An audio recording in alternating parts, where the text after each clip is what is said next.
Hello बच्चों, कैसे हैं आप? आइए प्रश्न को पढ़ते हैं और समझते हैं। त्रिभुज ABC और त्रिभुज DEF में आपको दिया गया है कि AB बटे DE यानी AB और DE का अनुपात BC और FD के अनुपात के बराबर है। तो ये त्रिभुज समरूप हो सकते हैं कब? जब निम्न में से कोई दो कोण आपस में बराबर हो। तो कौन से कोण आपस में बराबर होंगे, हम इसका हल निकालेंगे। देखिए, सबसे पहले हम हमारी मुख्य अवधारणा पर आते हैं। मुख्य अवधारणा मुख्य अवधारणा क्या कहती है? त्रिभुज की समरूपता कब कब हो सकती है?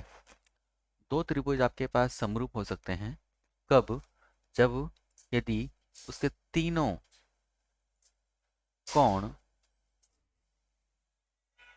बराबर हो, या फिर दो भुजा तथा संगत कोण बराबर हो, तब त्रिभुज की समरूपता सिद्ध की जा सकती है। अब देखिए, हम यहाँ पर चित्र के माध्यम से प्रश्न को हल करने का प्रयास करेंगे। प्रश्न का हल, दो त्रिभुज हमें दिए गए हैं यहाँ पर।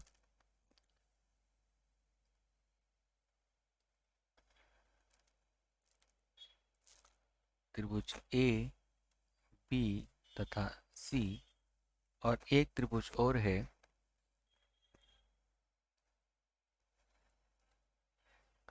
त्रिभुज D, E तथा F। अब देखिए, हमसे कहा गया है कि AB बटे DE जो है वह BC बटे FD के बराबर है। तो हम देखें यहाँ पर कि AB का अनुपात DE के बराबर है और BC का अनुपात यहाँ पे इस भुजा के बराबर है, मतलब अनुपात में है। तो हम यहाँ पर देखें कि इनका अनुपात इन दोनों के अनुपात के बराबर है, AB DE का BC FD के साथ। तो हम इस चित्र को, यदि इसको दोबारा बनाएं तो हम यहाँ पे लिख सकते हैं इसे इस तरीके से। देखिए जरा आप, D, E तथा F। अब आप अनुपात देखें, AB का अनुपात DE के साथ, तो AB का अनुपात DE के साथ तथा BC का अनुपात DF के साथ या FD के साथ। ठीक है, तो अभी यहाँ पर हमारे पास संगत कोण कौन सा आएगा? अगर संगत कोण ये वाला आपस में बराबर हो जाता है, अर्थात ये त्रिभुज आपस में क्या हो जाएंगे? समरूप हो जाएंगे। ठीक है, तो त्रिभुज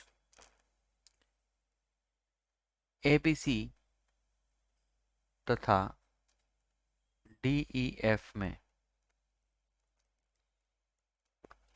यदि कोण B जो है कोण D के बराबर है, तब इन दोनों के समीकरण 1 तथा समीकरण 2 से 1 तथा 2 से त्रिभुज ABC जो है समरूप होगा किसके? त्रिभुज DEF के। कब होगा? जब कोण B कोण D के बराबर होगा, अर्थात हमारा विकल्प नंबर C यहाँ पर सही हो जाएगा। मुझे आशा है बच्चा आपको ये प्रश्न समझ में आया होगा। धन्यवाद।